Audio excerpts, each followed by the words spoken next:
Valdis, thank you for being here in Istanbul. It's a pleasure. Would love to get your thoughts on how you would define a sustainable brand. What does that mean to you?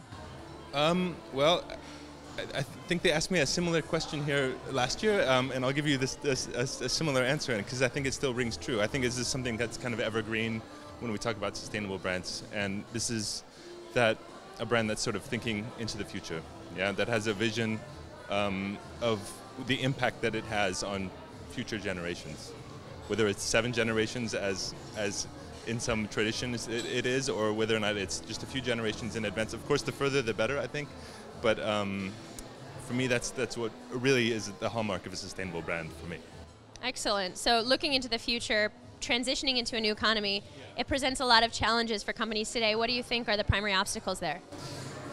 I think probably the primary, well, I mean, for me, I come sort of from a communication side, I think, and I think it's inspiring the internal stakeholders to get on board and to understand sort of the complexity of some of these challenges, but also the opportunities, not only the risks and the dark clouds gathering around some business models and some impacts, but rather to recognize the opportunities and to recognize that actually this can be a great thing for everybody if you do it right, if you sort of integrate it more into the strategy, and you can bring people along, and you can actually sort of have sustainability be this sort of gravitational pull kind of effect where you start bringing in different departments of your company, different people within the company. So you have product development working with strategy, for example, and then sustainability working with product development, and basically creating a lot of innovation and a lot of cooperation inside of a company with sustainability sort of as the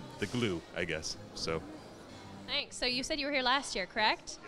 Yes. What have you seen as a difference in comparative from last year to this year, and the kinds of conversations you're having and the advanced level and nature of those? I am happy to see.